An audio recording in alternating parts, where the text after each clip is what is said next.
everyone. Farotimi, yes, he's out on bail, but the issues still continue and he's still on fighting on the cases. Farotimi contests Oyo High Court jurisdiction in criminal defamation case filed by Babalola law partner.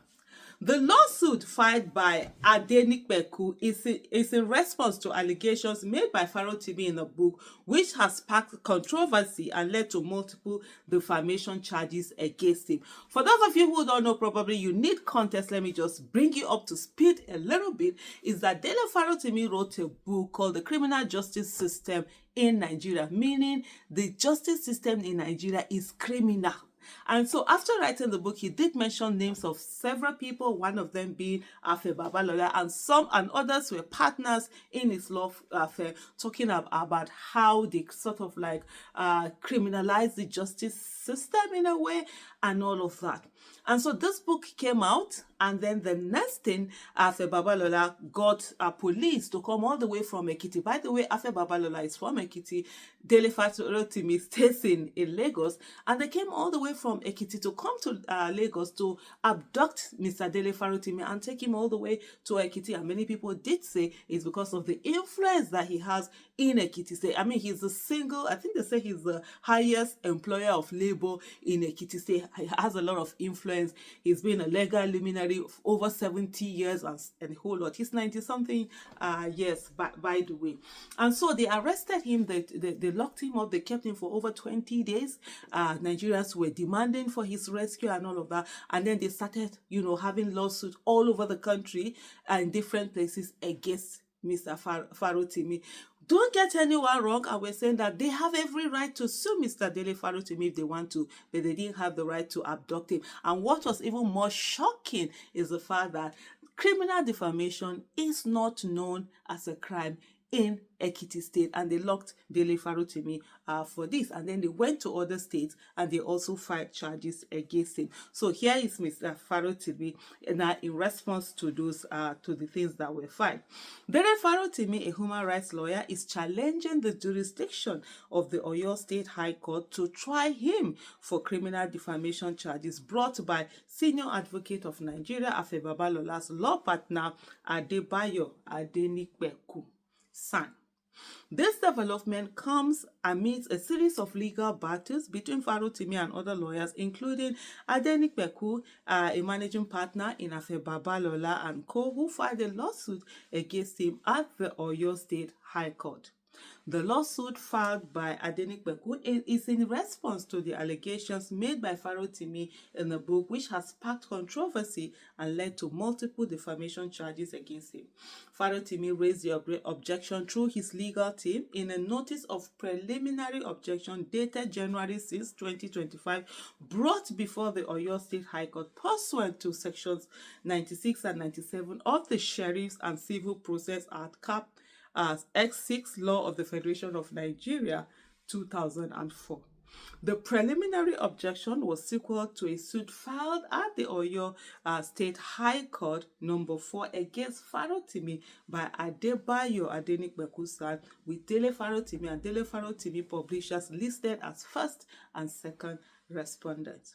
The notice of preliminary objection filed by Adeyinka Olimide Fusika San and Professor O.F. Emiri San reads, "Take notice that the first defendant shall at the next adjourned date in this matter, being 7th day of September 2024-25, or as soon thereafter as the business of the Honorable Court may permit, be heard for an order setting aside the purported service of the writ of summons dated the 9th of December 2024 and all the accompanying processes on the first defendant on the grounds stated below."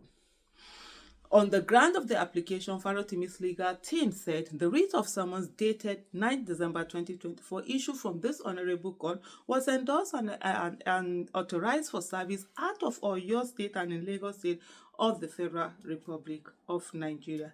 In breach of said authorization, the said writ of summons was purportedly effected on the first defendant at Ado-Ekiti Correctional Center in Ado-Ekiti, Ekiti State of the Federal Republic of Nigeria, wherein the claimant and his boss, Chief Afe Babalola's son, had procured the first defendant to be locked up after unlawful abduction from his Lagos State abode under the color and cover of a questionable criminal process long before and at the time of the issuance of said writ with endorsement of service in Lagos State. I don't know how you're understanding these legal terms. I hope you are following. I'm just managing to be following little by little. The purported service of said writ of summons on the first defendant was contrary to the terms of the issuance and services within the stipulations and the requirements of Section 96 and 97 of the Sheriffs and Civil Process Act, Cap 6 X6, Laws of the Federation of Nigeria, 2004. In the premise, this honorable court lacks jurisdiction to proceed in the suit against the first defender.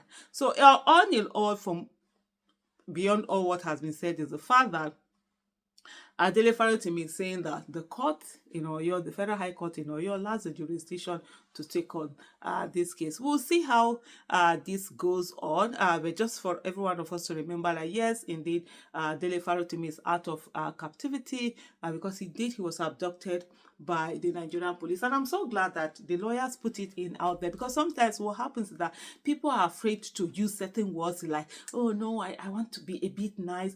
When someone is killing you, dealing with you, you can't be nice with your oppressors. Your oppressors are not nice in oppressing you. Why are you being nice in using those words? Because some people, like, they want to be polite, they want to be seen this way, they want to be seen that way. But people who are oppressing you don't care about you. They are there doing all sorts of things to you. So I'm really glad that they're putting out the words. He was abducted, from Lagos and taken all the way to Ekiti State by the Nigerian police. And I hope after all this is done and dusted, that Mr. Dele Farotimi is going to sue also the Nigerian police for this high-handedness, because at the end of the day, we've become a country where the police is a willing tool of oppression. All of that needs to stop.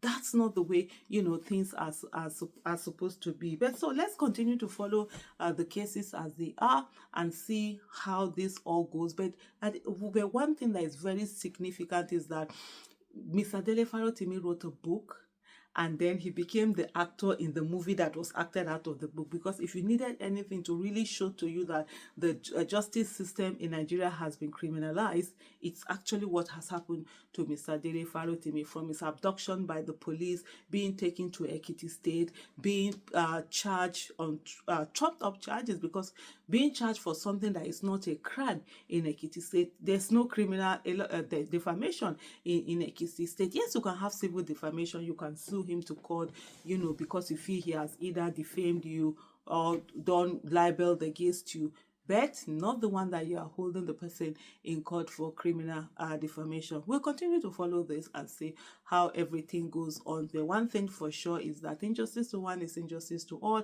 Let's all remember that as long as Mr. Dele Farotimi was in captivity, we all were in captivity, and now that he's out there and he's fighting, he's standing on, we'll continue to support him and say the fight, as it goes on. Let the process of the law be followed. We are not saying people should not, use legal redress for anything that they have, but they must follow the process and they must not criminalize the justice system. Thank you so much for watching. Bye.